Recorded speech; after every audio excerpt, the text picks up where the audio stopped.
like to call to order the Douglasville City Council Legislative Work Session for tonight, which is Thursday, July the 16th, 2026. Our invocation will be done by the Reverend Dr. Camilla Terrell for Kingdom International Alliance Ministries. Good to see you. And after that, we'll have our Pledge of Allegiance, which will be led by the Mayor Pro Tem, City Council Member Terry Miller. Please stand for the invocation. I want to thank everyone, the mayor, members of council, for the opportunity to present the invocation tonight. Let us pray. Heavenly Father, in the mighty name of Jesus, we come before you with a grateful heart. We thank you for your mercy, your grace, and your faithfulness towards the city of Douglasville. Your word declares in Proverbs 3:5-6 that we are to trust in you with all of our heart and acknowledge you in all of our ways, and you will direct our path. Tonight, we ask that you grant wisdom to our mayor, city council, city leaders, first responders, department heads, and every employee who faithfully serves this community. May every decision made within this chamber be guided by integrity, justice, compassion, and a genuine desire to serve the people with excellence. Lord, unite this city despite differences. Let respect overcome division, truth overcome confusion, and peace overcome conflict. Strengthen every family, every neighborhood, every business owner, every educator, and every servant leader throughout Douglasville. We pray for protection over our law enforcement officers, firefighters, emergency personnel, healthcare workers, and all who stand watch over this community. Surround them with your divine protection and give them courage, wisdom, and discernment. Bless the children and the youth of this city. Give them hope for tomorrow, positive influence today, an opportunity that lead them towards purpose rather than despair. Let Douglasville continue to be a city where families flourish, businesses prosper, and community work together for the common good. As tonight's meeting proceed, let every conversation be seasoned with wisdom, every disagreement handled with respect, and every outcome bring honor to the citizens who have entrusted these leaders with their confidence. We declare that righteousness, peace, and unity will continue to dwell within this city. May your favor rest upon Douglasville, and may every person leave this meeting encouraged to build a stronger, safer, and more compassionate community. In the mighty name of Jesus, I pray. Amen. Allegiance to the flag of the United States of America and to the republic which it stands, one nation, under God, with liberty and justice for all. Thank you, Mayor Pro Tem, for leading us in the pledge, and Dr. Terrell, we appreciate the invocation that will preach. So we'll move on to announcements and presentations. I would like to welcome you to the Douglasville City Council Legislative Work Session. I'm the mayor of the city of Douglasville. My name is Rochelle Robinson. This is a work session where agenda items are presented for discussion only, and no official action will be taken tonight. Official action will be taken, however, on these items discussed this evening, next Monday at our voting meeting at 6 p.m. If the business you're here for is not listed as an agenda item, there will be ample time under the agenda item comments from citizens and delegates for you to discuss your business tonight. I'll go over a few protocol items, and then to make you aware of before we start the meeting, I ask that you please listen closely so there will be no misunderstandings about how the meeting will be conducted this evening. I ask that you please keep your comments and presentations on a professional level, dealing with the facts that are important for this governing body to make our decisions. We will not accept comments that are considered by the chair to be of a personal attack on any individual or group of individuals. You will receive a warning from the chair, and if you deviate from this requirement, a second deviation will result in a request for you to leave the chambers. Only one person speaking at a time. Please do not applaud, react to speakers, speak from the audience, cheer, or carry on a conversation when you're at the podium, and be disruptive in any way. We ask that you would address all of your comments and concerns to myself or the committee chairperson who's running that particular committee item. I'll remind you that we're only required to accept public comments during the required public hearings. We are not required to accept public comments on other items before this council outside of the public hearings. Will maintain order. As a chair of this meeting, at any time during this meeting, I'm prepared to stop public comments on any agenda items if I believe the general good of the meeting will not benefit from the actions being taken by any member of the audience.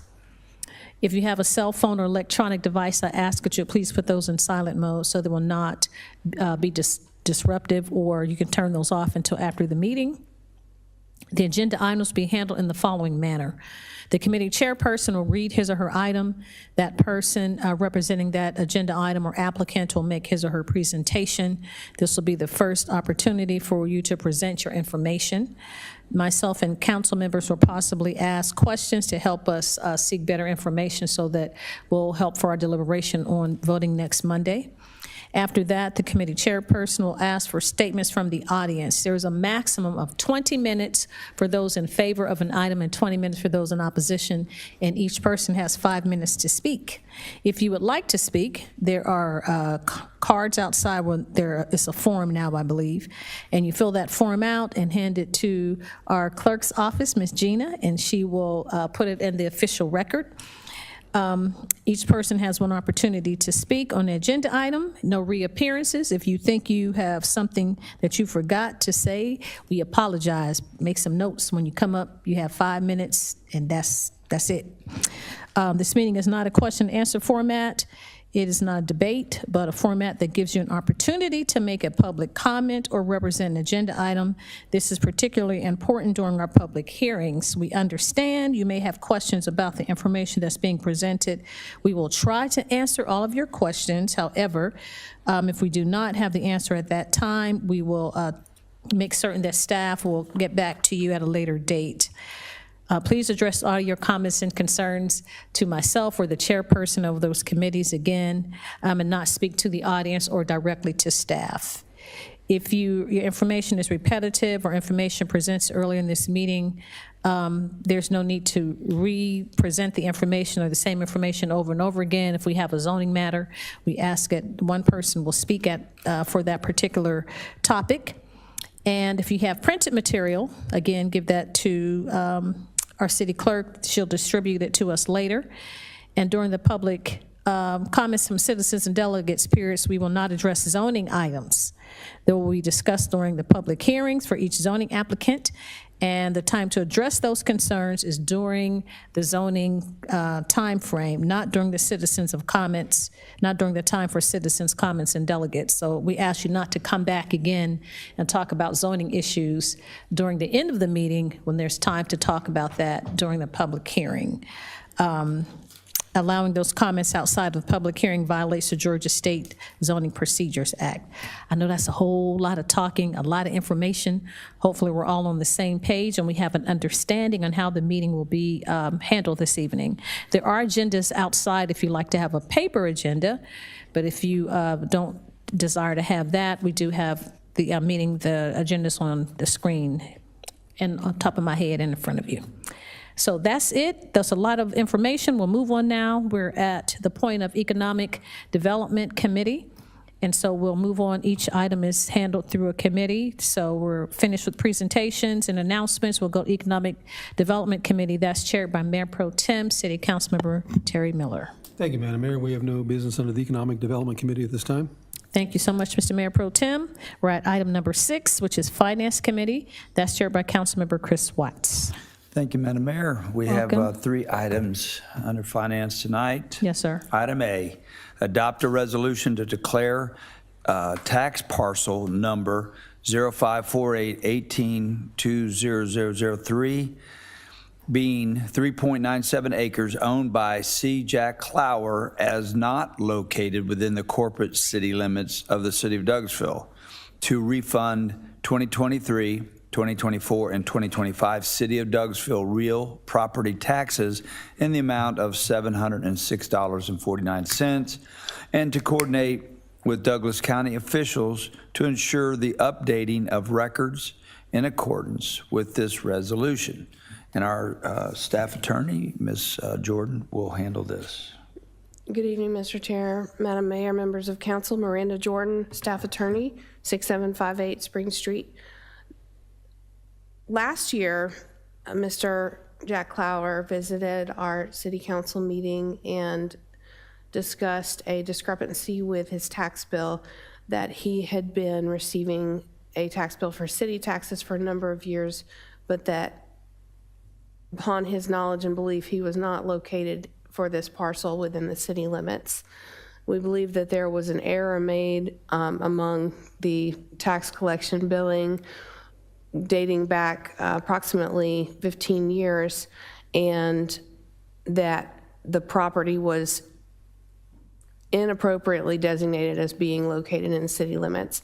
The city staff did a lot of research, and a number of different agencies were involved in that research, including the county, internal city research, and with the State Department of Community Affairs, to determine that there had never been an annexation of this property, and that it in fact should not have been included in any tax digest for the city of Douglasville.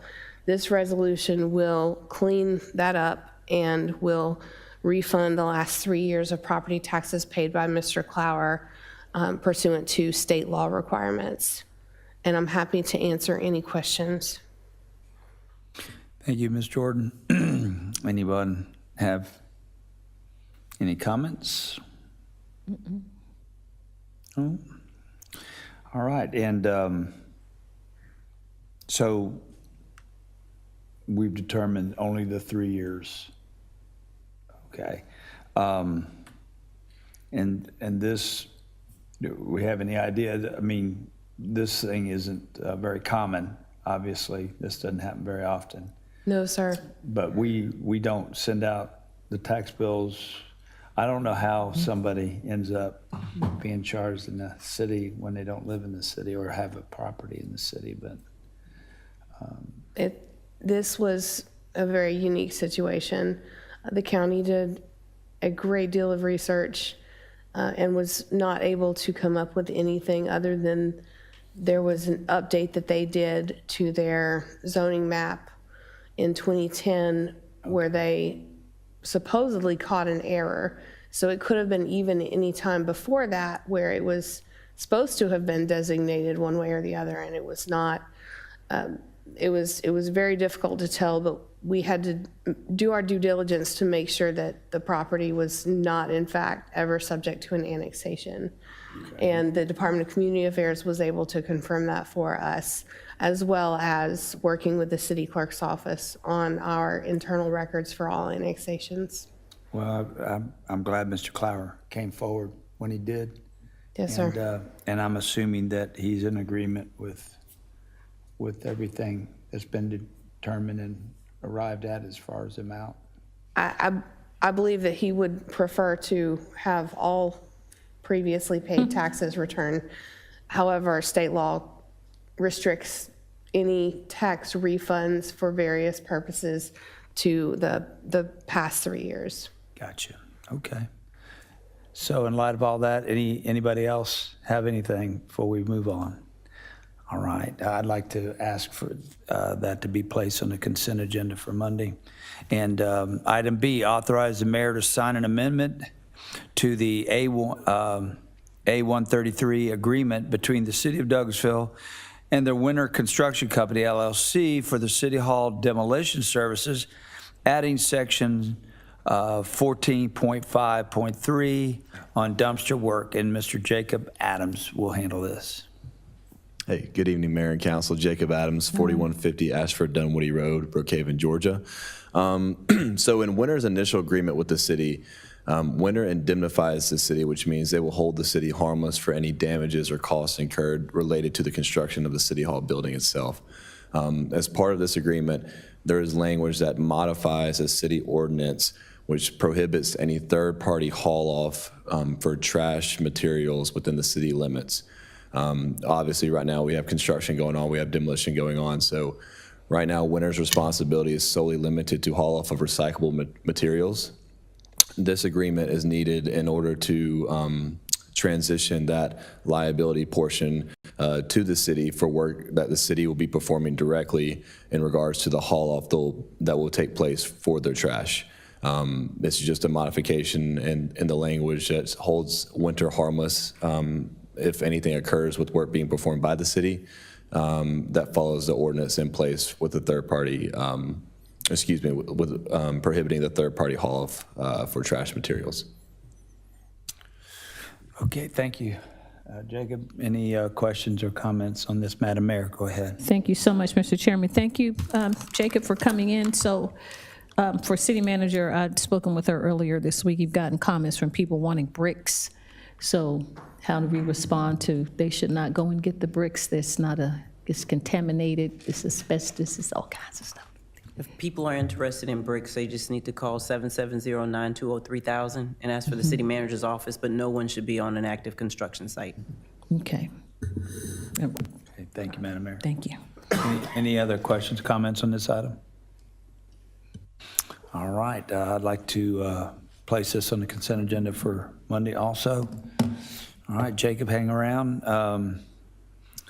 Item 3, or C, authorize the mayor to sign an agreement, to sign an amendment to the A133 agreement between the City of Douglasville and the Winter Construction Company, LLC, adding general site work services in the amount of $2,153,089 to be funded from the general fund budget. Mr. Adams. Yes, so this will be a component GMP package. It'll be actually our second one. The first one that we issued was for the actual demolition of the building. A component GMP is generally done for items that are needed to advance the project schedule prior to the full GMP cost, the guaranteed maximum price for construction of the building. This is just done so in order to advance our project schedule to begin the site work as soon as demolition is complete. There won't be a lag in construction where the contractor will incur an increase in the general conditions without performing work on site. We want to be as efficient as possible with the schedule.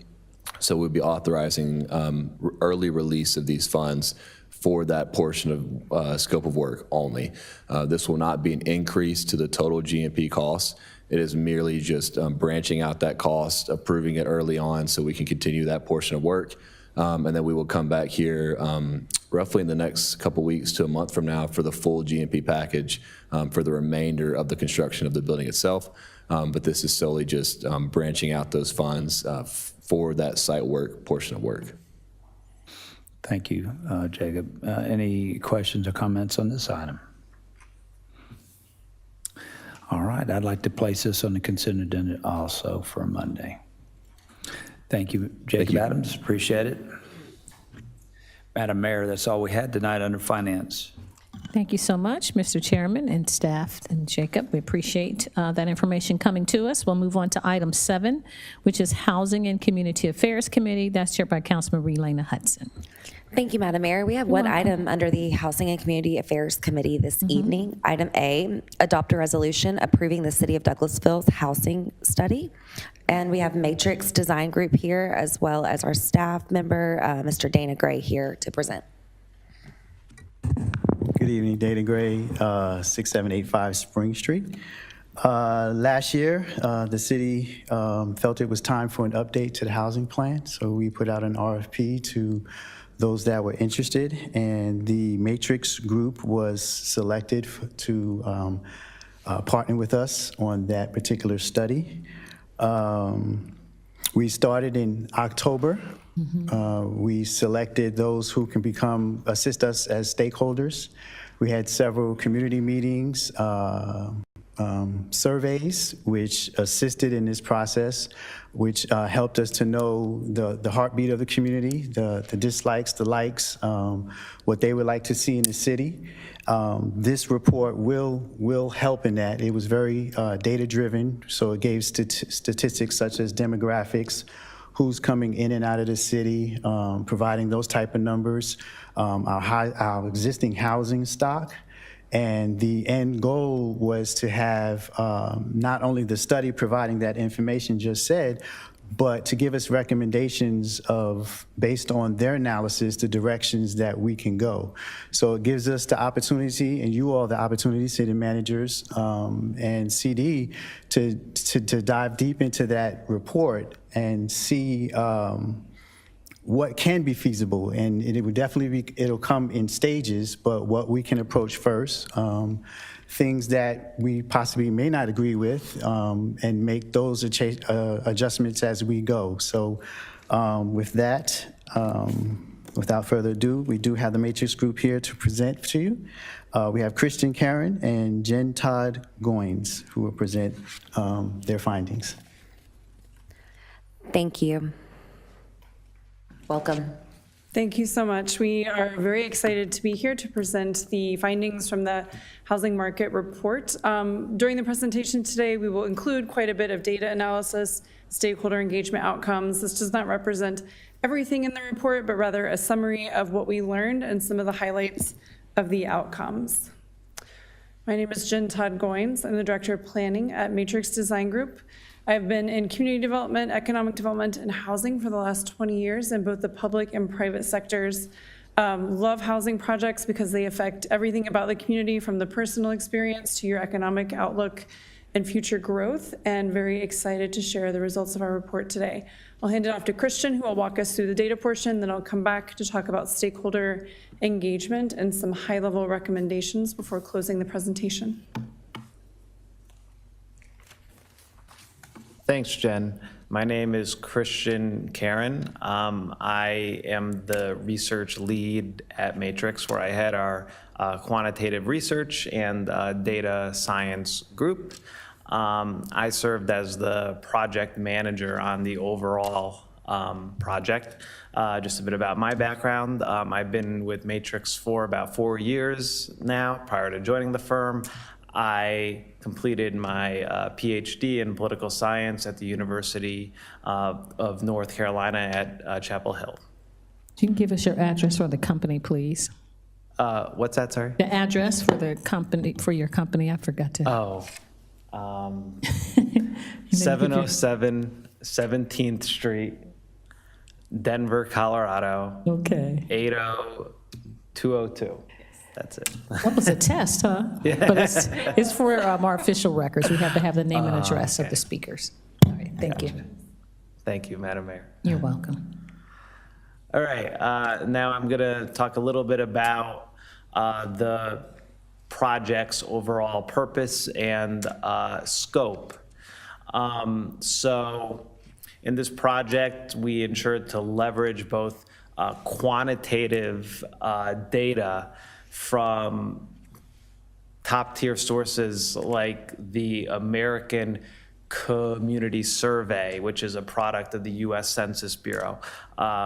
We also made sure to leverage the most current market data that was available at the time. So utilize sources like Redfin, Zillow, and apartments.com.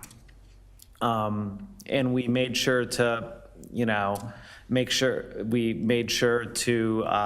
seek input from residents and stakeholders to augment those findings.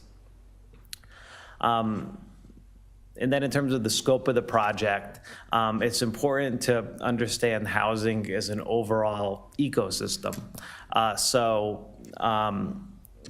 It's critical to look at the demographic makeup of the city, right? Who lives here shapes what types of housing that are needed. So we looked at metrics like population, the size of households, income levels, things like that. We followed that with an analysis of economic trends, looking at metrics like the poverty rate, which industries do people tend to work in, right? What wages do they earn? What are the number of workers who commute into the city, and how does that compare to the number who might live in the city but work elsewhere?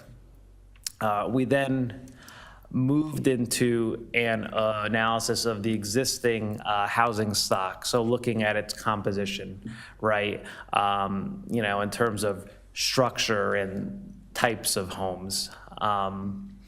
Then we moved into looking at the housing market, so what's currently being listed both for rent and for sale. What are the price points by type of home, right?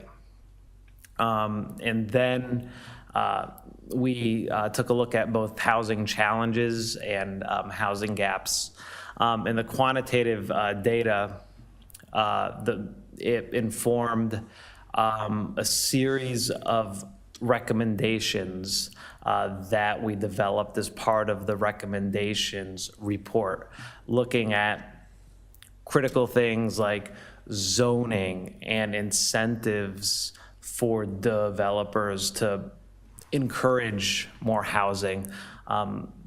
We also took a look at potential opportunities for partnerships and programming and funding opportunities at both the state, at both the federal and state or local level. All right, so this slide focuses on the key demographic findings.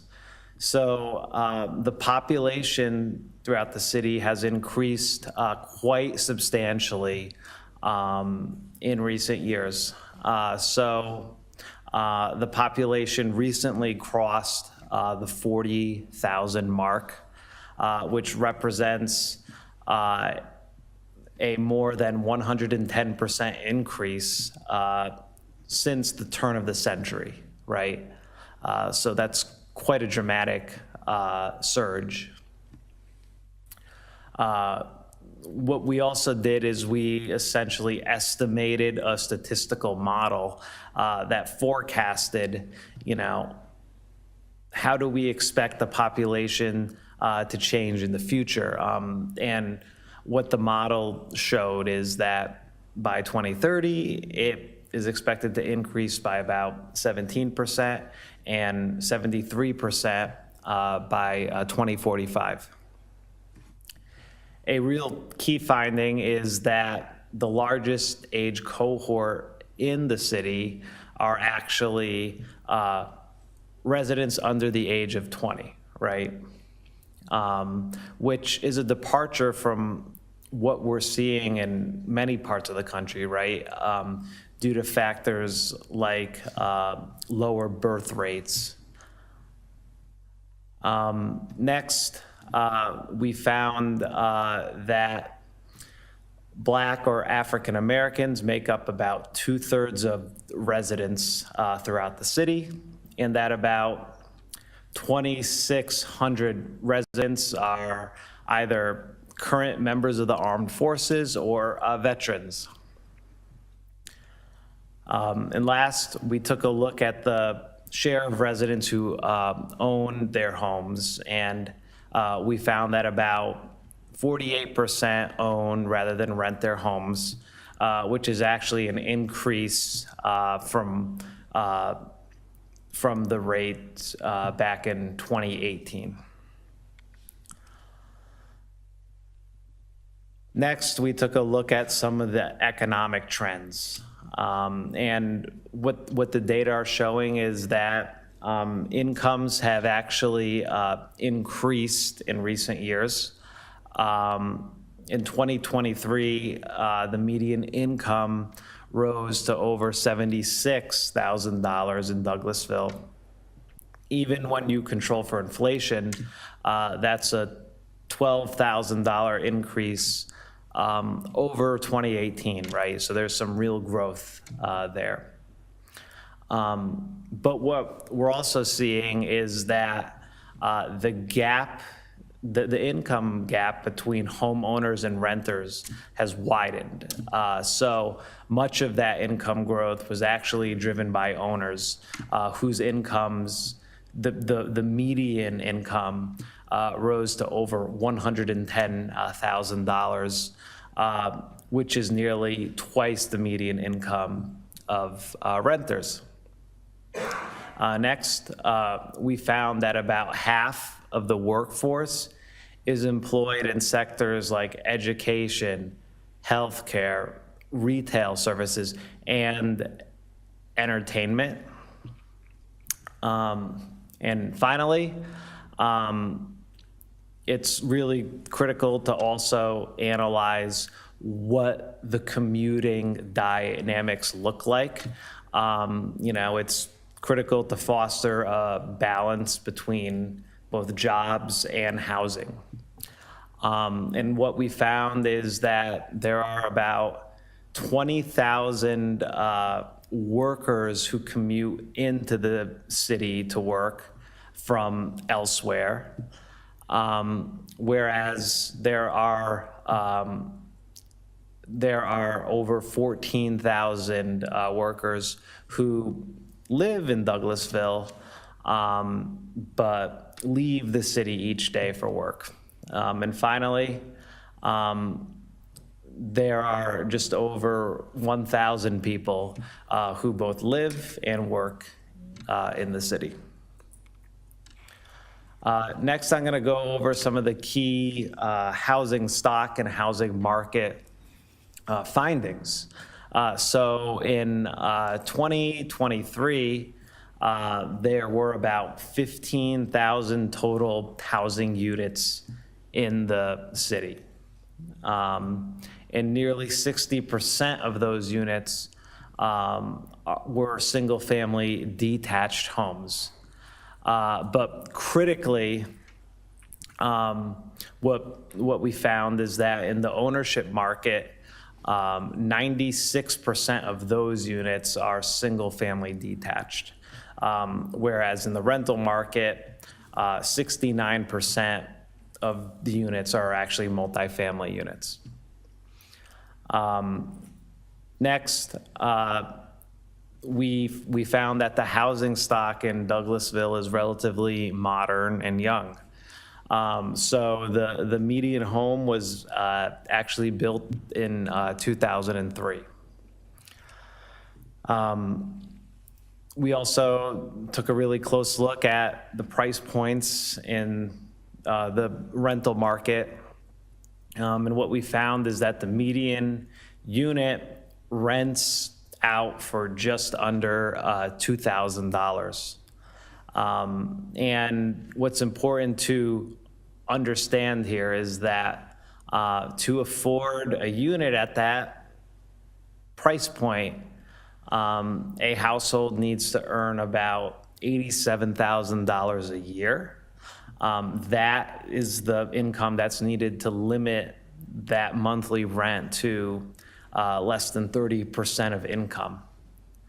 And this is far above what the median renter household in the city earns, right? The median income for renters is actually under $60,000. So there's quite a large gap there. Next, we found that median rent, of course, varies quite a bit by the size of the unit. And what the data seem to suggest is that sort of what's driving rents to the levels that they're at is that there's quite a high share of larger units in the city, right? Next, in terms of the ownership market, median home prices, of course, rose quite dramatically during the 2021 through 2022 period. There has been a bit of a leveling off since then, right? So at the time we collected the data, the median home price was around $330,000. But single-family detached homes were a bit pricier than that. Those typically sell for closer to $360,000, whereas, for example, a townhome carries a median price of $317,000. Next, it takes just over 3 months for the typical home to sell, which is quite a bit longer than it took, back in 2021 or 2022, which suggests the market isn't quite as friendly to sellers as it was back then, right? Last, a really key measure that we like to use is called months of supply, which measures the amount of time it would take the current homes that are on the market to sell out. And this number is actually 5.3 months, which is within the healthy range. The range that's often given is 4 to 6 months. Next, I'm going to talk a little bit about housing challenges and housing gaps. One thing that we made sure to look at was the prevalence of substandard housing. And what we found is that these units were actually quite rare throughout the city. So about 1.7 units per 1,000 lack complete plumbing. And this could be, for example, a house that doesn't have a shower in the bathrooms. And 6.8 per 1,000 lack a complete kitchen. This could be a home that, might be a rental that doesn't have a fridge in it, for example. 3% of housing units rely on non-standard fuel sources like wood, which is a relatively low rate, which is a positive sign. Next. As part of this report, what we sort of wanted to do was assess through a geographic lens what residents' risk of displacement or being priced out of their homes was. And we were able to create a composite measure of displacement using an array of demographic and economic variables, such as, one of the key variables that we looked at is, for example, the percentage of renters who are cost burdened in a neighborhood, meaning spending more than 30% of their incomes on housing, or, the percent of families in a area who live in poverty. And what we found is that the risk of displacement was highest in the west and southeast of downtown. And last, what we also did was project how the demand for housing is likely to evolve going forward. So the most recent data at the time that we did the research showed that there were about 14,000 households in the city. We believe, based on recent trends, that this number is going to continue to grow, and that it'll cross 20,000 households between 2035 and 2040. And with that, I will turn it over to Jen. Thank you. So we used a number of different community engagement methods to add to the data, kind of getting the lived experience of people who live here, who work here. And one of the ways we did this was through a resident survey. The survey received 93 responses, and while I would not call that a statistically significant survey, what it does do is help us to fill the picture of what does housing look like here. What do people like? What are their challenges?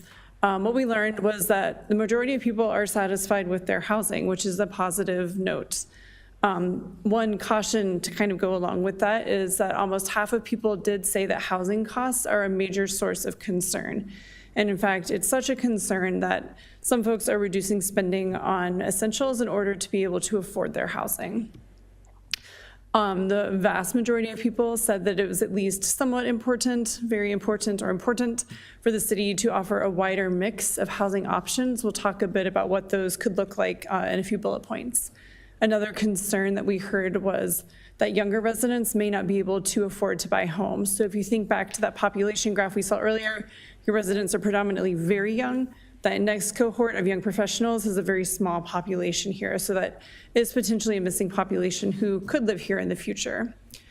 I had mentioned that there is a desire to see a wider mix of housing options. Things that were most favored in the survey included single-family detached homes, duplexes, which are housing with 2 units, triplexes, which would have 3 units, townhomes, and then accessory dwelling units, which sometimes are also called carriage houses or garage apartments, and then tiny homes.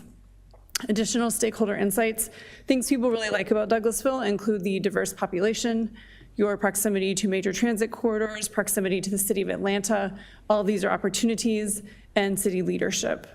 Some of the weaknesses that we noted were land availability, which of course is sometimes the easiest way to just build new housing, affordability challenges, market conditions, and of course development barriers. We'll talk more about potential solutions to these in a few slides.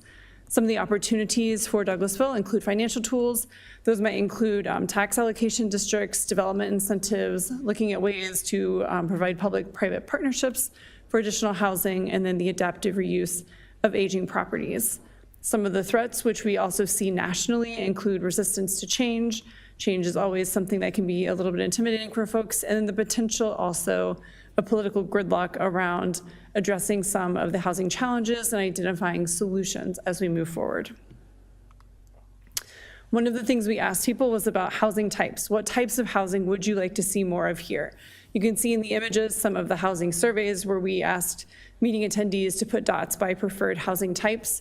What we learned from this exercise is that there is a strong demand for smaller scale housing that could include something called cottage courts. Those are typically smaller houses that surround a shared common open space area, as well as accessory dwelling units. As I mentioned previously, there is continued demand for single family housing and a modest demand for other missing middle housing types. And what we mean by missing middle could include those duplexes, triplexes, accessory dwelling units, basically anything that's more than 1 unit, but smaller than maybe 5 units. In addition to asking about housing types, we wanted to learn more about housing perspectives. How did meeting attendees feel about different housing statements and whether or not they were applicable to Douglasville? We learned again, there's strong demand for housing tailored to young families, for low-income residents, for seniors, and for the workforce. And what this goes to is that desire for additional housing types. Additional housing types allow more people at different points in life and at different income ranges to be able to access housing here in Douglasville. The general consensus was, hence the theme here, is that housing currently is not diversified enough to meet the needs of your community. Ways that we looked at solving this, one is looking at ways to update development standards and zoning. These recommendations are not for unilaterally changing every single zoning code. In the report, you can see where we talk more about addressing these issues within specific zoning districts. So things we would recommend considering include reducing minimum setbacks. This would allow buildings to go further to the actual lot line in certain circumstances. Looking at lot sizes, making sure that the minimum lot size is not too large.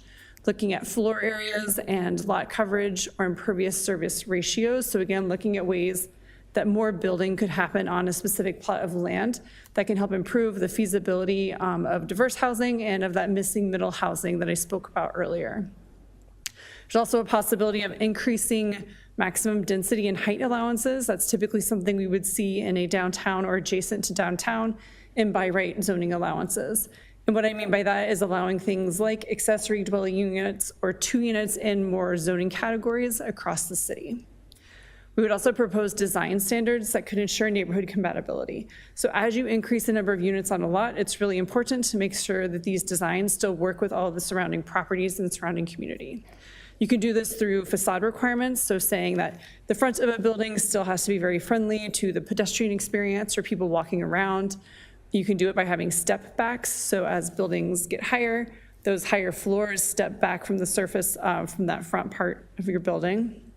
You can also change parking layouts to make sure that they're located strategically, and then also having privacy features. For example, screening for parking so that as you're walking down the sidewalk, you're not looking at a bunch of headlights in a parking garage, and making sure that, again, you're keeping a friendly environment for folks on the street level. Lastly, on this slide, we would recommend looking at pre-approved designs for ADUs and missing middle housing. This can help speed up your development review process, where a developer, whether it's a homeowner looking to add onto their lot or a developer looking to build housing, can move through the process a little bit faster by picking a development that's already been approved by city staff. In addition to development standards, you can also offer incentives for additional housing. Things that could be tied to building affordable housing include density bonuses and parking reductions, allowing more building on a lot. We could look at financial fee relief, freeing up more money for the actual building, use of public land, and again, that fast track permitting that I talked about earlier. We want to make sure, though, any, whether it's development incentives or development code relief that's offered for affordable housing, is tracked to monitoring and enforcement provisions, so that the city is getting the housing that was promised and those community benefits through what was given to a developer or landowner. There are additional opportunities for partnerships and programming. One could be expanding current partnerships. Example organizations include Habitat for Humanity, the Douglas County Housing Authority, and employer-assisted housing, especially when a lot of your employers, as you have here, are more of those institutional level employers. That's often a great place to look at for down payment assistance, rental assistance, et cetera. You could also offer technical assistance, whether that's for developers or for the community in accessing affordable and workforce housing, and then expanding the use of programs that help you keep the existing affordable housing in your community. Especially as housing stock ages, it becomes more important to have programs that expand the use of rehab for housing, for weatherization and preservation, to make sure that folks are able to both age in place and maintain those homes over time. Financial recommendations. So affordable housing and workforce housing is still expensive to build, and so it requires a usually somewhat complex stack of financial tools in order to make it happen. So here we recommend, and the report goes into more detail, looking at local, state, and federal financial tools to increase housing development, and then looking at ways of tying those directly to either geographic areas, types of housing, income levels, et cetera, that you prioritize most within the city. Finally, this plan is dense. There's a lot of information, and so what we did was create an implementation matrix to help guide implementation over time. So we took all of the recommendations, started assigning them to responsible departments, giving you a timeline. What do we think should be initiated in the short term, the medium term, and the long term, as well as the potential and desired impact of that action. This will allow staff and council to go through the plan over time, adjust as needed to either changing priorities locally or changing circumstances in the national market to make sure you're taking advantage of any opportunities that may arise. With that, I would like to say thank you for your time and your investment in this effort, and we welcome any questions. Thank you so much for your presentation. I appreciate all of the information as well as your efforts in gathering all this information to present to us. So thank you for that. Madam Mayor, Council, did you all have any questions? I know we did go over this as well at the 5 p.m. and had a lot of great discussion. So I just want to make sure we had this presentation as well at the 6 p.m. All right, seeing none. Are you all comfortable with placing this on the consent agenda? Okay, Yes. Wonderful. Well, I'd love to do that. And I want to thank you all so much for your time. Greatly appreciate it. Thank you to staff as well. And Madam Mayor, that's all we have for the Housing and Community Affairs Committee. Thank you so much, Councilmember Hudson and Matrix, for the presentation. We'll move on then to item number 8, Legislative and Intergovernmental Committee, chaired by Mayor Pro Tem City Councilmember Terry Miller. Thank you, Madam Mayor. We have a couple items under the Legislative and Intergovernmental Committee. Yes, sir. The first is to authorize the mayor to sign an intergovernmental agreement with Douglasville, Douglas County Water and Sewer Authority for the purpose of DDCWSA, providing billing for sanitation services on city users' water bills. And we have the amazingly talented triumvirate, as they might have said in ancient Rome, of Miranda Jordan, Marcia Frazier, and Melissa Burdett, who will talk us through that. Actually, this is a housekeeping item, so I will defer to Ms. Jordan so she can give you any updates to the agreements if there are anything substantive. Well, good evening once again, Mr. Mayor Pro Tem, Madam Mayor, members of council. This item, again, is a housekeeping item, and it extends the period of time for which the Douglasville, Douglas County Water and Sewer Authority can collect on water bills for city sanitation, allowing the Water and Sewer Authority to provide this service for us is a cost-saving measure for the city that is charged per user of a small fee in order to collect and transfer that money to the city. And I'm happy to answer any questions. Okay, and how long does that extend? The original agreement was from 2019, and it has been extended 2 times, I believe, already automatically. This will, sorry, I'm having a little trouble locating it. Oh, so this will be for an additional 5-year term, up to a maximum of 50 years, 50 years being the maximum amount of time. 50.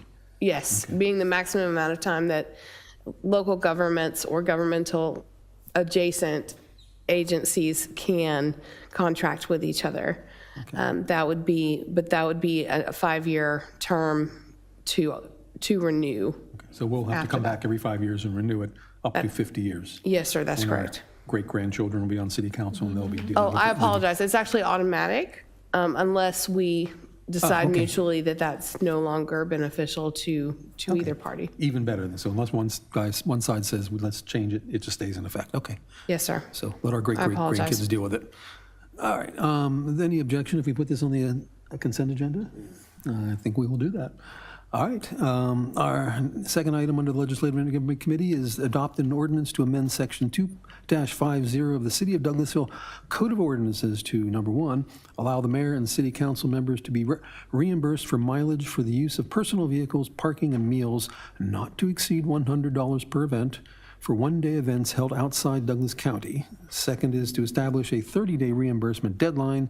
Third is to require valid receipts and official event documentation. And fourth, items amend conflicting ordinances, provisions. And 5, provide for other purposes. Ms. Miranda Jordan.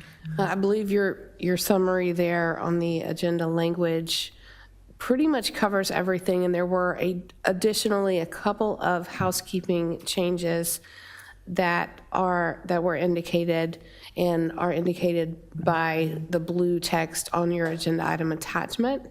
Okay.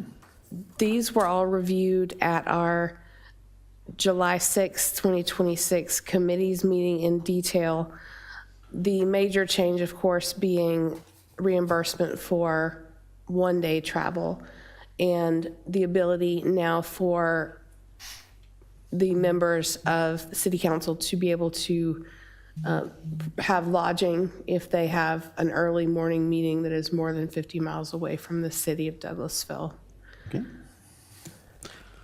Thank you, Ms. Jordan. Any questions or comments from the mayor or any member of council at this time? Seeing none, if there's no objection, I'd also like to place this on the consent agenda. Looks good. We are so moved, so that'll be on the consent agenda for Monday. Madam Mayor, that's all we have under the Legislative Intergovernmental Committee at this time. Thank you so much, Mr. Mayor Pro Tem, and thank you, Attorney Jordan. We'll move on then to Personnel and Organization Committee, chaired by Councilmember Howard Estes. Thank you, Madam Mayor. The Personnel and Organization Committee has no business this evening. Thank you, Councilman Estes. Planning and Development Committee, chaired by Councilmember Nicole Miller. Thank you, Madam Mayor. You're welcome. I'd like to call the Planning and Development Committee to order. This evening, some of our items on our agenda will require a public hearing. Before we begin those items, I'd like to briefly review the procedures we will follow to ensure an orderly and fair process. These hearings are conducted in accordance with the Georgia Zoning Procedures Act. As elected officials, it is our responsibility to ensure that all applications are reviewed fairly, impartially, and in accordance with city zoning ordinances and adopted land use policies. For each zoning item requiring a public hearing, we will begin with a presentation from city staff outlining the request and any relevant findings. The applicant will then have an opportunity to speak. Following those presentations, the mayor and council may ask questions of both the staff and applicant. After that, we will open the floor for public comment. If you would like to speak in support of or in opposition to the application, please complete a comment card before approaching the podium. Comment cards are located near the entrance of the room and should be submitted to the city clerk before your turn to speak. Please include your name, address, and the item that you wish to address, and if possible, any specific questions you would like staff to follow up on. All comments should be made respectfully and directed to the chair. When you speak, please begin by stating your name and address for the record. If you ask a question, please understand we will not respond immediately during the public comment portion. Instead, staff will attempt to address all questions at once before the close of the public comment, provided the information is readily available. Each speaker will be allowed to speak up to 5 minutes. We will allocate a total of 20 minutes for comments in support and 20 minutes for those in opposition to. This is not a debate. Interruptions, outbursts, or other disruptions are not permitted. And as a reminder, the mayor has requested that there be no applause or other demonstrations during the meeting. Please ensure that your electronic devices are silenced, and anyone who disrupts the meeting will be asked to leave. And with that, we can proceed. Our first item is item number 26-220.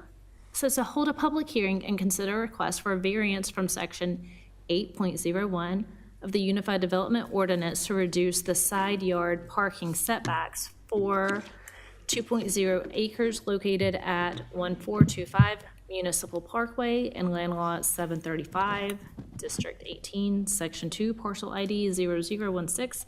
Application by MHL Solutions, and Ms. Tubbs is going to go over this item with us. Good evening, Mayor and Council. Chelsea Tubbs, 6758 Spring Street, Planning and Zoning Administrator. The property at 1425 Municipal Parkway, also zoned as heavy industrial, is located around other heavy industrial and light industrial uses. It is located on Municipal Parkway. To the northern side, you have industrial access, and to the southern side, you have Veterans Memorial Highway. It is immediately next to Craig Wire Fiber systems, which you all kind of reviewed a couple years ago regarding some variances. The proposed use of the property is a motor freight trucking terminal for logistics and reshipment with approximately 30 trucking parking spaces allocated for the business. The applicant is requesting this variance to reduce the required side parking setback for industrial uses from 15 feet to 5 feet, so a total reduction of 10 feet from the code's requirement. The request is being made due to the site's physical constraints of it being a smaller industrial site and the size of the trucks at the facility. The applicant is also hoping to create a safer and more functional parking layout with additional maneuvering area for backing up and circulation purposes on the site.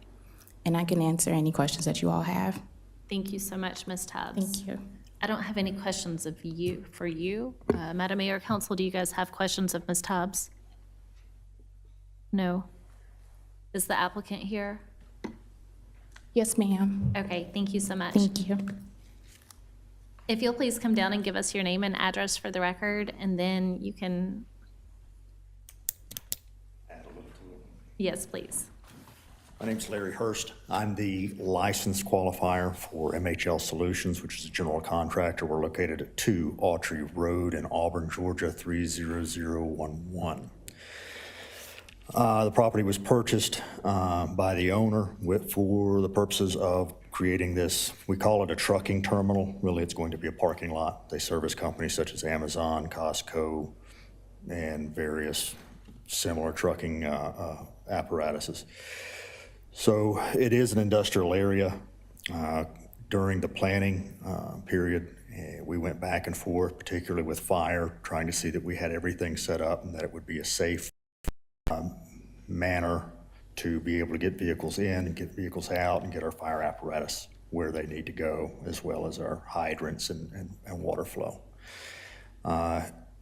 In doing so, in order to make this work, we need to be able to get those parking places farther back to the sides, and in doing so, that's going to encroach on that 15, and we need 10 feet of it.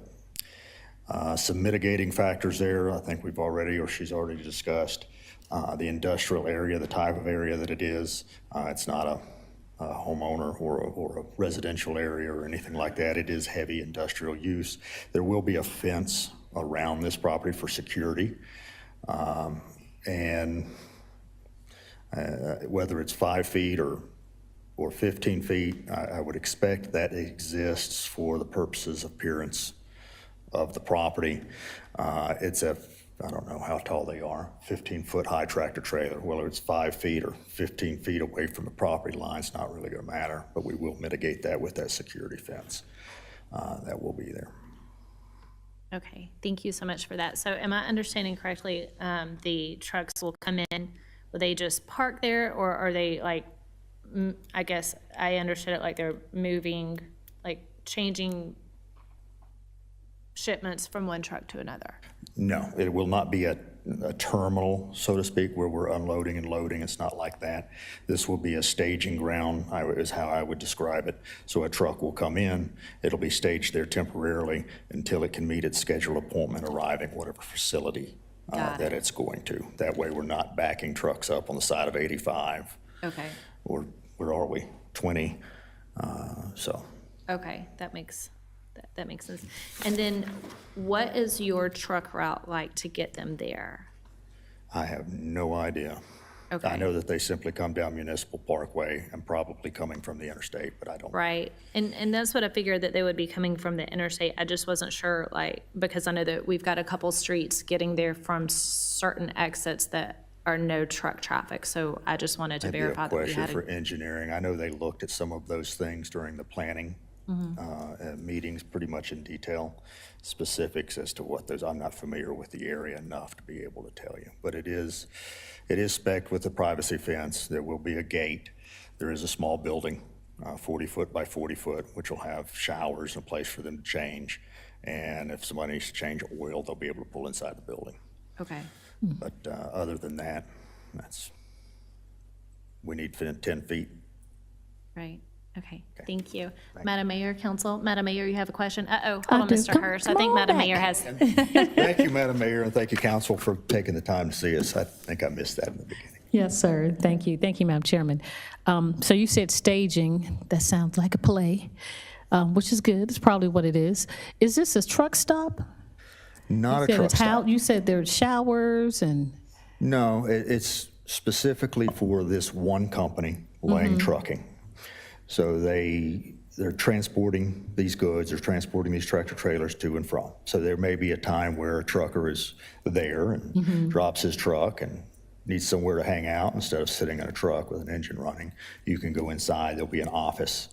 There will be a couple of break rooms for them to be able to use until they can leave to meet their scheduled appointment, wherever that may be.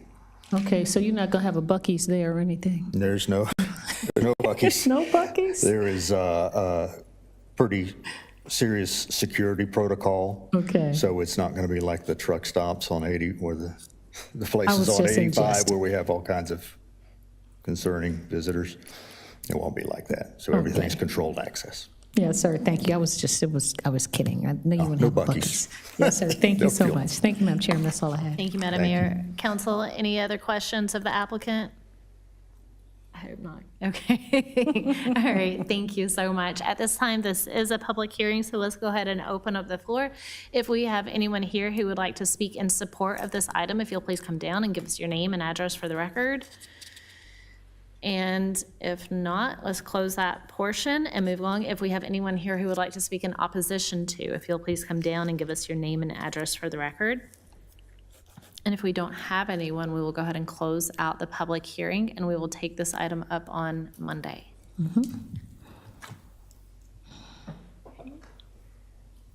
Our next item is item number 26-219. Says to hold a public hearing and consider a request for a variance to amend the condition from the previously approved variance to, it looks like resolution 2025-30, said adopted on June 2nd, 2025 for 1.30 acres located at 9465 Highway 5, Inland Lot 160, District 2, Section 5, Parcel ID 0001, application by, is that LIA Engineering, I believe, and Mr. Gray is going to go over this with us. Good evening once again, Dana Gray, 6785 Spring Street. Again, this is a request for a variance to amend the condition from the previous approved variance that happened in 2025 on June 2nd. Since this is a year ago, it is basically the same proposal, which is a convenience store with gas pumps, retail stores that is located at Highway 5 at the Pop Shop, which was formerly Walgreens. The condition that is in the resolution reads, "The fourth retail unit shall not be leased and shall remain vacant, a vacant space in the building." The applicant is asking for a new condition which states not to lease out the storage or hallway space and to be able to utilize the fourth retail space.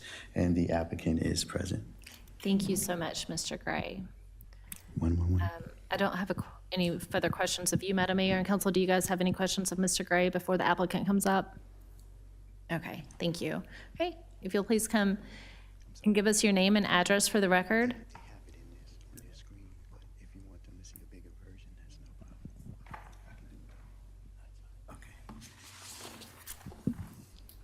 Terry Boomer, 130 East Main Street, Canton, Georgia, 30114. I'm with LJA Engineering, if I just want to get that in there.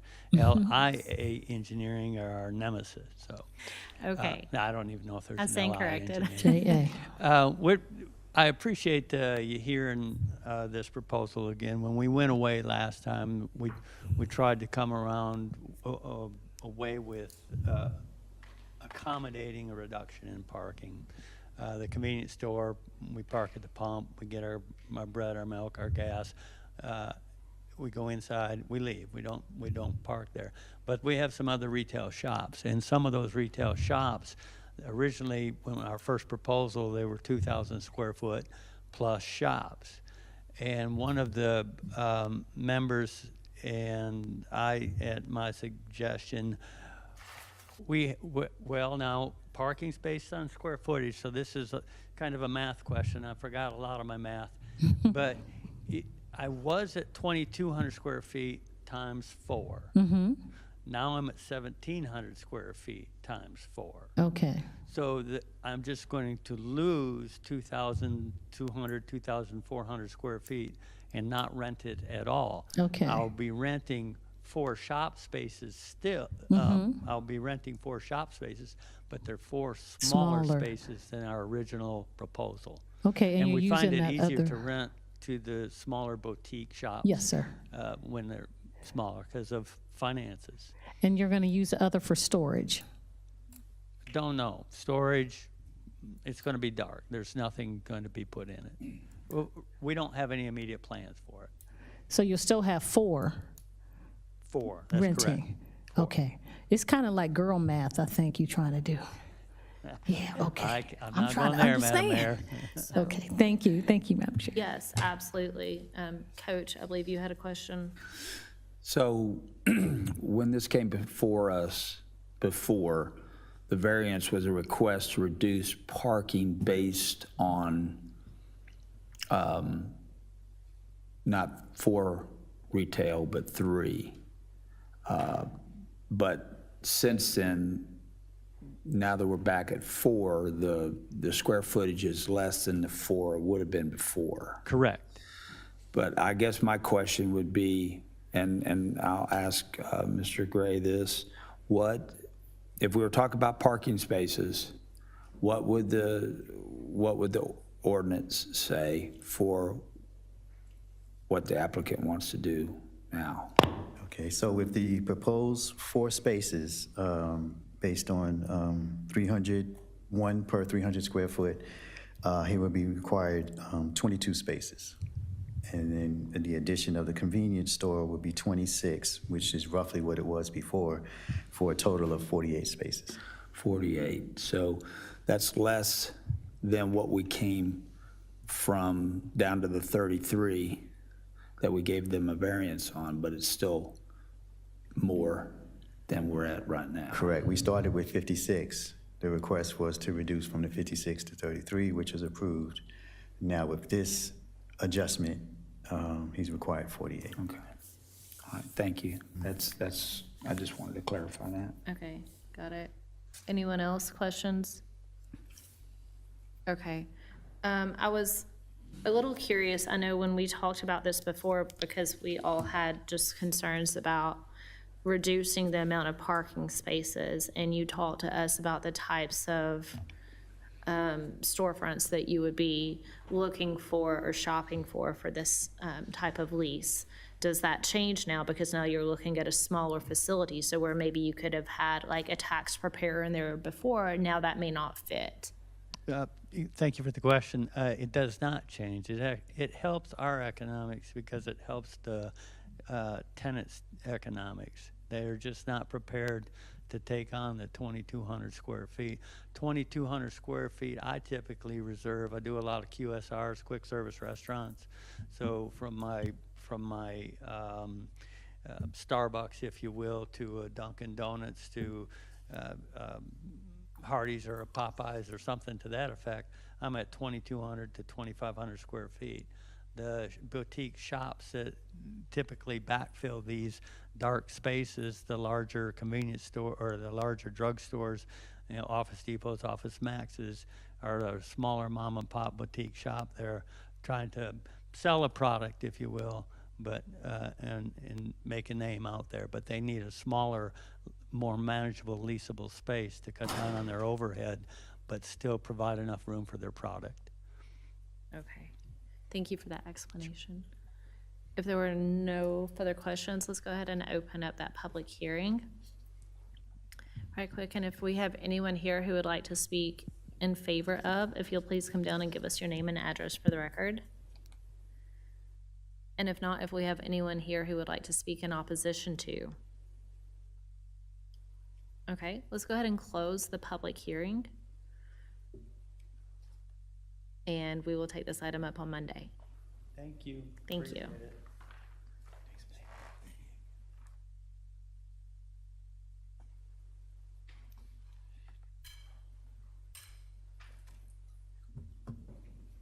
Okay, our next item is item number 26-226. It says to hold a public hearing and consider a request to adopt a proposed ordinance to amend Article 3 of the Unified Development Ordinance to add a new subsection 3.0.8 and amend subsections 2.0.2 and 8.0.1 for a new zoning classification. Mr. Gray. All right, here again. This is a proposal to add a new zoning classification to our UDO, Unified Development Ordinance. The zoning classification will be called MDR, which stands for Medium Density Residential. It is created to establish and provide smaller detached single-family cottage-style housing types. Within the city, there has been a shift in demographics and a desire for different types of housing opportunities for seniors, retirees, young professionals, and those that could be eligible for workforce housing, such as teachers, nurses, et cetera, are seeking, and these are seeking more affordable options. So MDR will provide more opportunities for affordable home ownership, and this will help address affordability and missing middle. And of course, we just had the presentation for the housing, so this really kind of fits right on time with those findings. We have provided the standards, supplemental standards, and added architectural features that will ensure that the design of the homes will maintain a cottage feel of the area. So we already have that in the downtown area and New Horizons. So this will definitely keep in lieu of those features. We will be adding features that have been, added and required, such as porches, decorative columns and railings, a choice of asphalt or metal roofs. The metal roofs will be of neutral colors, so I don't really have anything blaring out there. Accessory structures will require the same materials as the main dwelling. We will require a minimum of 1-car garage and or carport with a maximum of 2 cars. And during our housing study process, which was reviewed, Mayor and Council, I'm sorry, that's late, so I'm just reading on. So the community did voice their opinion during that housing study, and like what was presented, cottage style courts, ADUs, and definitely a desire for those smaller units. So we will have features in that new ordinance, such as smaller lot sizes, which are 4,000 square foot as a minimum, 800 square foot homes with a maximum of 1,200. So that'll ensure that we're kind of locked into that cottage feel. And just a little bit more into it, this will give seniors an opportunity to be more independent if they're downsizing. They don't have to move in with their kids. And, you know, if they're at that level of affordability or a senior couple can afford that, then this will be a perfect thing for them. And of course, those who are, again, eligible for workforce housing, like the nurses and teachers and firefighters and police, this is another good opportunity. So MDR will focus on the downtown area, New Horizons, as well as infill opportunities throughout the city. So, and just a quick note, during the Planning Commission, there was a concern of it was said of guardrails so that this doesn't go off in a different direction. But since this is a new classification, anybody interested in building using this classification would have to rezone. So that is a fail-safe mechanism, which council has, Planning Commission and council has the opportunity to review and weigh in on that proposed development. And that concludes. Thank you, Mr. Gray. Question, I know that we talked about this being like sometimes for infill type developments where we have small pockets of land where you couldn't have otherwise gotten more than maybe one home on it. Is there a certain minimum of acreage to do this type of development? Oh, I forgot to write that one down. We were at 4,000? we did a minimum lot size, which is 4,000 square foot. Right, So so can- there can be just like one single home. Right. Okay. Right. I'm sorry. But you could do a number of acreages, but you would have to maintain that minimum or a little bit higher square footage for that lot. Okay. So And will this be like an overlay type district, or will this be available anywhere in the city of Douglasville? right now, it's anywhere, and that was one of the questions from the Planning Commission. It's anywhere in the city, but Okay. if it pleases the council, we can address that and look into that as well. Okay, and then I know that you kind of hit on this already, the like building materials, the aesthetics, they're very much in line to everything else that we have in our code currently. Correct. So brick, siding, a percentage as a secondary material, shake and shingle. So most cottages, I think you all have the pictures, most cottages do use those type of materials, which gives it a nice warmer feel. And if it's not on slab on grade and they have a crawl space, you wouldn't have the lattice going around the house. It would be required to put brick, which is a nicer feature for that. Yeah. Right. Okay, thank you so much, Mr. Gray. Thank you. Madam Mayor, did you have? I did, thank you. But not, Coach, you want to go ahead? No, go ahead. All right, thank you, Madam Chairman. Thank you, Mr. Gray. Couple of things. I do see where you have there's 40% impervious surface, so that will help, you know, kind of, so it wouldn't just be like a brick slab, so some grass and trees. Right. Okay. Right. That's the one thing. You did also mention about aesthetics. And maybe, I mean, you're saying that it's a new part to our zoning and development, but if it's in our ordinance, they don't necessarily have to come before us if it's passed. If they meet the requirements, then we won't have those guardrails. They met the requirements and they can go ahead and build. Well, we don't have MDR in place. Okay. So right now, you know, if we look something up for an individual that's inquiring about development, that they can go to a parcel that's zoned R2 already. or R5, R5, yes, yes. Okay.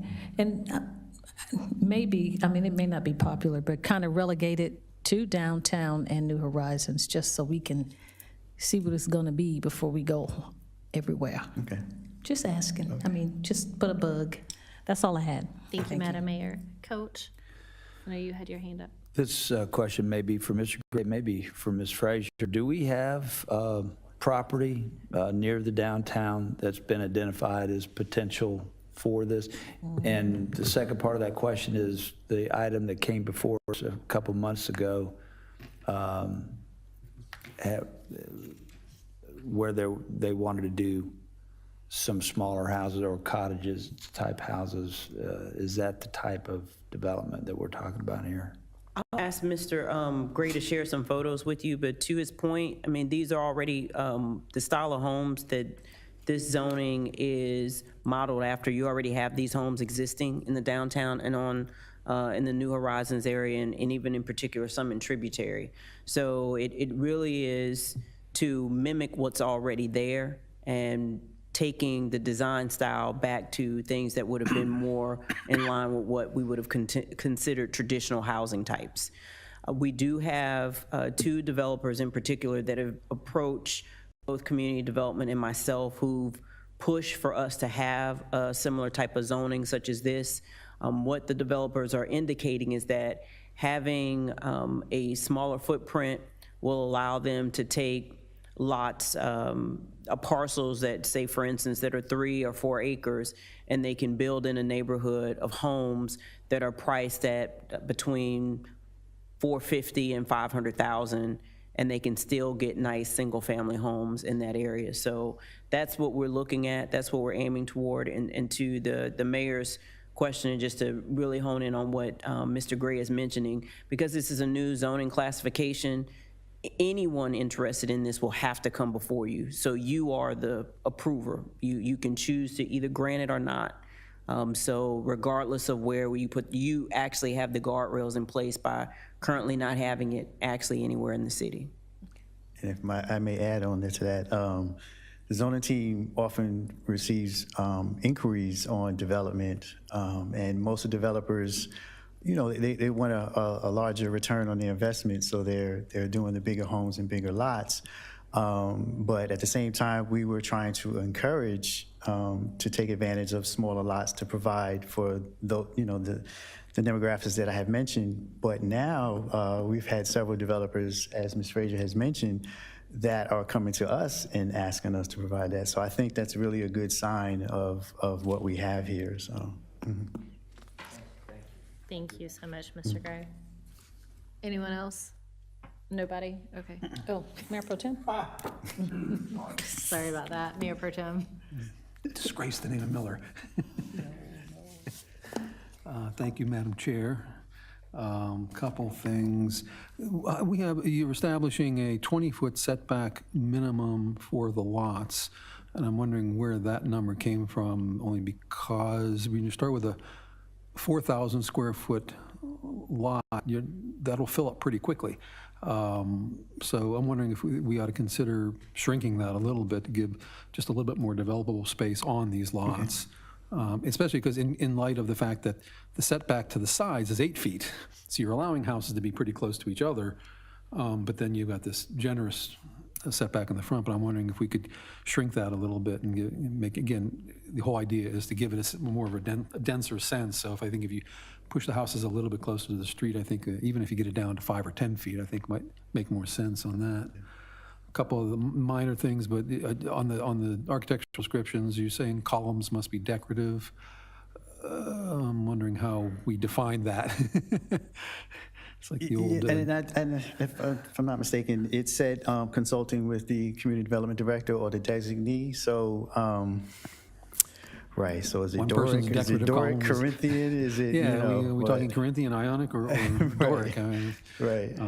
Or square versus round, pilaster versus full. So I don't know, we might want to think about the language on that. Okay. And last is the roof color says neutral, which again, I think is a little bit of a charged term. We may want to just come up with at least more generic sense like earth tones or or brown neutral, red neutral, things like that, just give some sort of a more understandable palette to what neutral means, because I can see people taking that definition in different directions. Neutral red compared to bright yellow or something. Bright red, yeah, okay.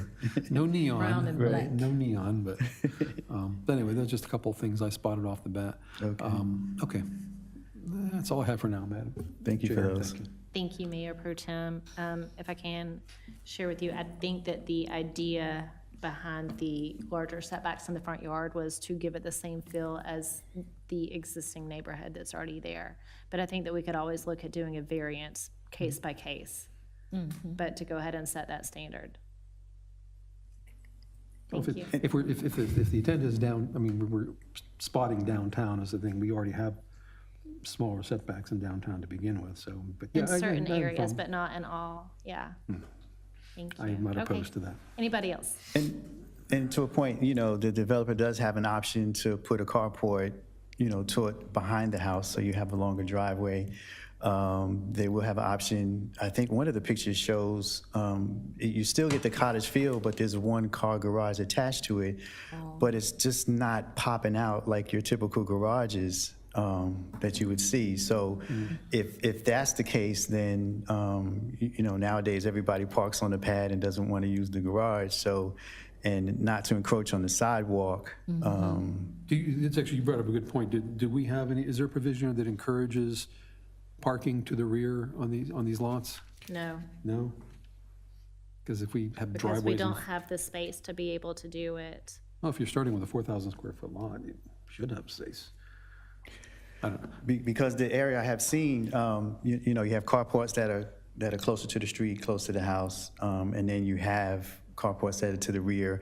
You have no garages, no carports, but just a driveway with perhaps a concrete pad where you park, and then you might enter your house from the rear. So there appears to be, different scenarios that has happened in the downtown area in New Horizons. So. Thank you. Thank you. All right. If there is no one else, you guys, this is a public hearing. So at this time, let's go ahead and open up that public hearing. If we have anyone here who would like to speak in favor of this item, if you'll please come down, give us your name and address for the record. And if we do not, if we have anyone here who would like to speak in opposition to, if you'll please come down, give us your name and address for the record. And if there's no one, we will go ahead and close this public hearing and take the item up on Monday. Thank you so much, you guys. Madam Mayor, that is all that we have this evening for planning and development.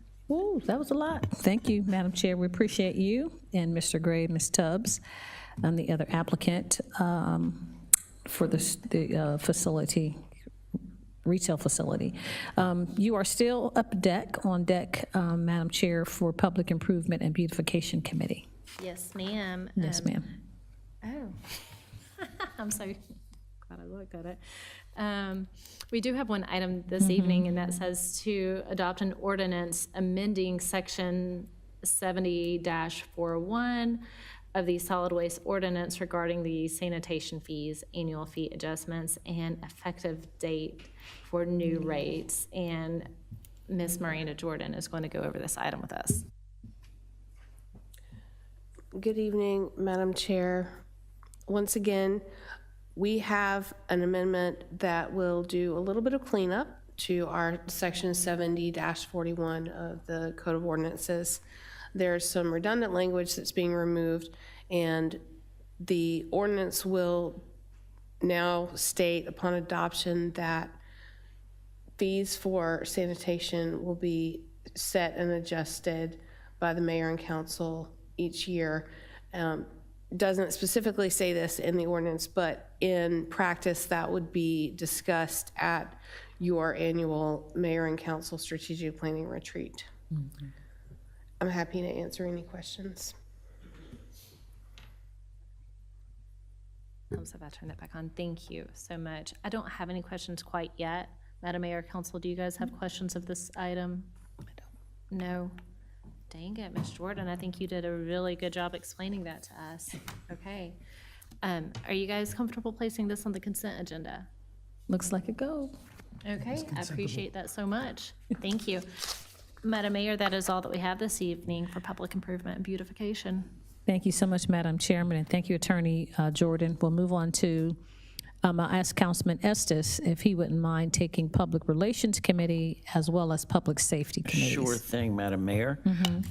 We have no business in the Public Relations Committee this evening, and we also have no business under Public Safety this evening. Thank you so much, Councilman Estes. Councilmember Watts, would you please take Recreation, Culture, and Tourism Committee?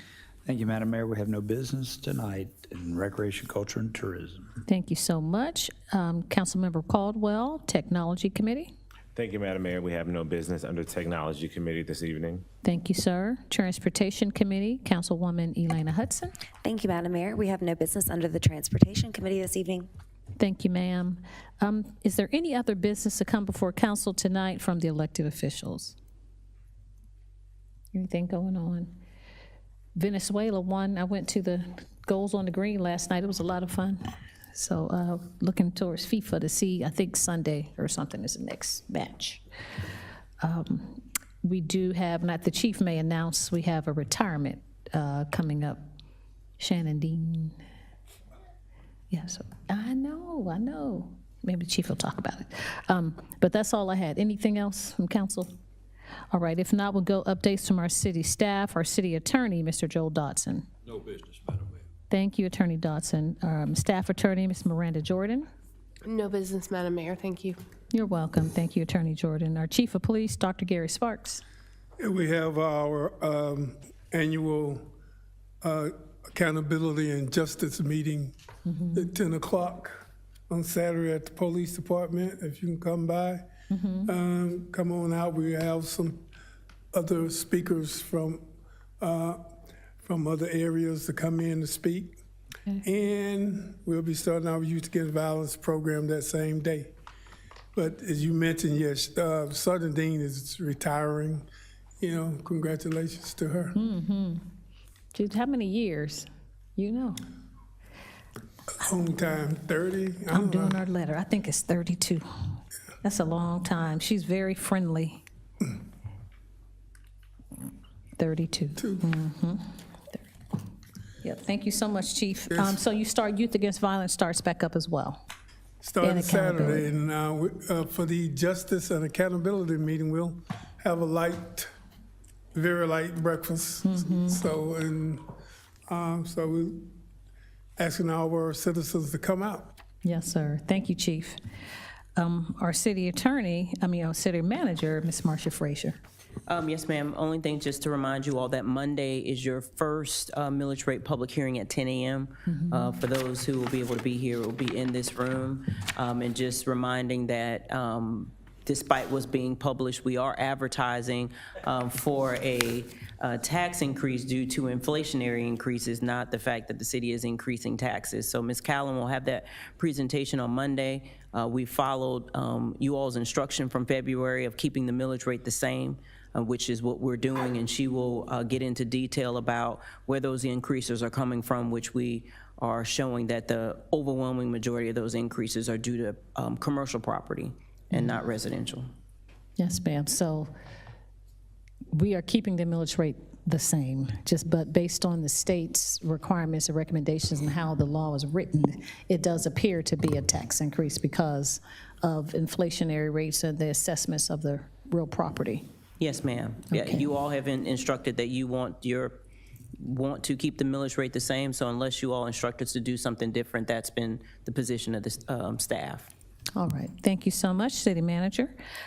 We've come to the part of our agenda, comments from citizens and delegates. If you sustain the meeting and you'd like to speak to us, please come forward, give us your name and address for the record, and you have 5 minutes to talk to us about anything germane to the city of Douglasville. No takers. Okay, if we don't have any other business to come before us this evening, this meeting is adjourned.